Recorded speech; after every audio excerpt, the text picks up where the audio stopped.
لوگوں میں ایک رواج چل پڑا ہے کہ تراویح تو نفل عبادت ہے، پڑھو بھی ٹھیک ہے، نہ پڑھو بھی ٹھیک ہے، حالانکہ ایسی کوئی بات نہیں ہے۔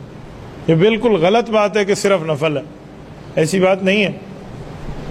اگر یہ صرف نفل ہوتی تو رسالت مآب علیہ الصلوۃ والسلام کیوں اس کا حکم فرماتے اور اس کو ادا فرماتے؟ اچھا، یہاں پر بھی میں ایک ڈاؤٹ کلیئر کرتا جاؤں۔ لوگ کہتے ہیں اللہ کے رسول نے صرف 3 دن نماز تراویح پڑھائی ہے، وہ یہ سمجھتے ہیں کہ باقی دنوں میں حضور نے پڑھی بھی نہیں ہے، حالانکہ یہ بات نہیں ہے۔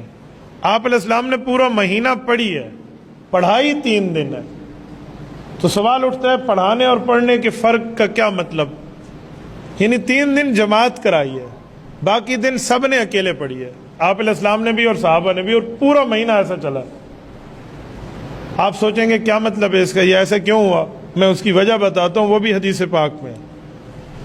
جب 3 دن آپ علیہ السلام نے 3 راتیں پڑھا لی نا، تو چوتھی رات صحابہ انتظار کرتے رہے کہ اللہ کے رسول آئیں گے اور ہمیں باجماعت پڑھائیں گے، پر آپ علیہ السلام نہیں آئے۔ وہ نماز میں آئے صبح میں، کتنے وقت تک انتظار کرتے رہے۔ رسالت مآب علیہ السلام کو صبح کی نماز کے بعد انہوں نے عرض کیا کہ یا رسول اللہ ہم انتظار کرتے رہے، آپ تشریف نہیں لائے۔ گویا یہ کوئی بیمار پرسی کی نیت سے پوچھ رہے ہیں کہ آپ علیہ السلام کو کوئی عذر ہو، کوئی مجبوری ہو، آپ علیہ السلام تشریف نہ لائے ہوں۔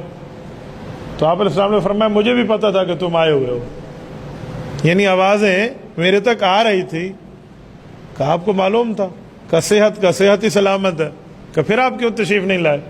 تو حضور علیہ السلام کی حدیث ہے، حضور نے فرمایا خشیت ان یکتب علیکم، مجھے اس بات کا خدشہ تھا کہ اگر اب بھی میں نے چوتھے دن بھی جماعت کرا کے آپ کو پڑھا لیا نا، تو کہیں اللہ وہی بھیجے اور وہی نازل ہو جائے اور آپ پر یہ عبادت فرض ہو جائے، تو میں اسی لیے نہیں آیا، بس گھروں میں پڑھو۔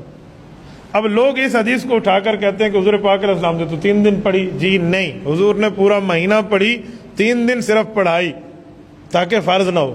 اچھا، اب اگلا جملہ، اب بھی گھر میں پڑھنے کی اجازت ہے، اب بھی ہم گھر پڑھیں، کیونکہ حضور علیہ السلام نے صحابہ کو گھر بھیج دیا تھا، اب ہم اپنی پڑھیں اپنی گھر میں۔ ایک تو ہے نا گھر میں کوئی حافظ منزل مضبوط کرنے کے لیے پڑھتا ہے، وہ اور ہے، اس کو مسجد نہیں ملی وہ پڑھا سکتا ہے گھر میں، اس نے منزل پڑھانی ہے۔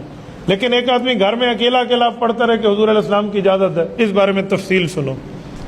حضرت ابوبکر صدیق رضی اللہ عنہ کا دور جو ہے، وہ دور دونوں بڑے ایمرجنسی میں گزرے ہیں، 2 سال۔ حضرت صدیق اکبر دنیا سے رخصت ہوئے، جب حضرت عمر کا دور آیا نا، تو ترتیب وہی چل رہی تھی کہ گھروں میں پڑھو۔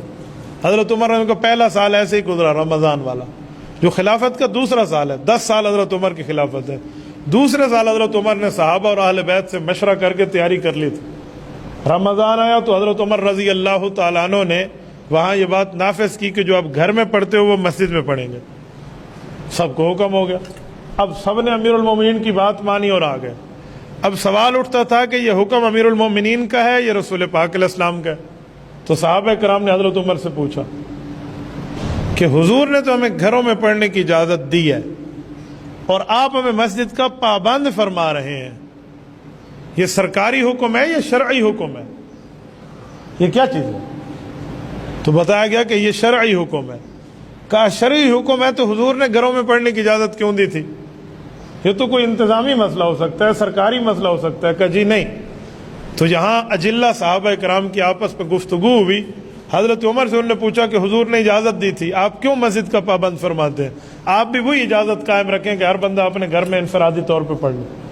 تو حضرت عمر رضی اللہ عنہ فرمانے لگے کہ جب حضور پاک اجازت دے رہے تھے تو میں بھی آپ کے ساتھ شامل تھا اس اجازت لینے والوں میں۔ کہا جی ہاں۔ تو کہا پھر مجھ سے پوچھو کہ میں کیوں بلا رہا ہوں آپ کو، بطور شرعی حکم بلا رہا ہوں، وجہ شریعت کا جز سمجھ کے بلا رہا ہوں۔ کہا جی آپ فرمائیں۔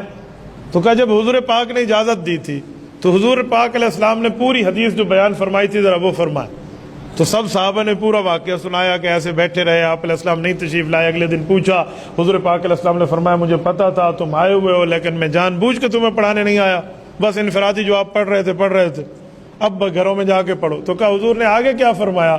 کہ آگے فرمایا کہ مجھے خدشہ ہے وہی اترے گی تمہارے اوپر فرض ہو جائے گی، لہذا گھروں میں پڑھو۔ حضرت عمر نے فرمایا 1 منٹ رک جاؤ، یہ جو جملہ ہے کہ خشیت ان یکتب علیکم، مجھے خدشہ ہے وہی اترے گی فرض ہو جائے گی تم پہ، یہی میری دلیل ہے آج بلانے میں۔ کہیں آپ کی دلیل کیسے ہے؟ کہ اب وہی اتر سکتی ہے؟ کہ اب تو نہیں اتر سکتی، اب تو رسول اللہ دنیا سے تشریف لے گئے، اب تو ختم نبوت ہے۔ کہ جب وہی نہیں آ سکتی تو گویا حضور نے اشارہ کیا تھا کہ نماز مجھے بہت محبوب ہے، میں اسی لیے چوتھے دن کی جماعت نہیں کراتا، وہی اترے گی۔ تو پتہ کیا چلا کہ جب میں دنیا سے چلا جاؤں پھر وہی اترنا بند ہو جائے گا، پھر مسجد میں آ کے پڑھ لینا۔ تو صحابہ کرام نے کہا اللہ اکبر، جہاں آپ کی سوچ پہنچی وہاں عام بندے کی سوچ تو نہ پہنچ سکے۔ تو سب نے اتفاق کیا، پیغمبر کے صحابہ اور اہل بیت کے اس وقت سے لے کر آج تک مسلمان اس کو شرعی حکم سمجھتے ہیں۔ یہ ہے تراویح کا مسئلہ، اور ہم رمضان المبارک میں اس پر بھی اعتراضات شروع کرتے ہیں، یہ شیطانی خیالات ہیں، اس سے بندہ بچ جائے۔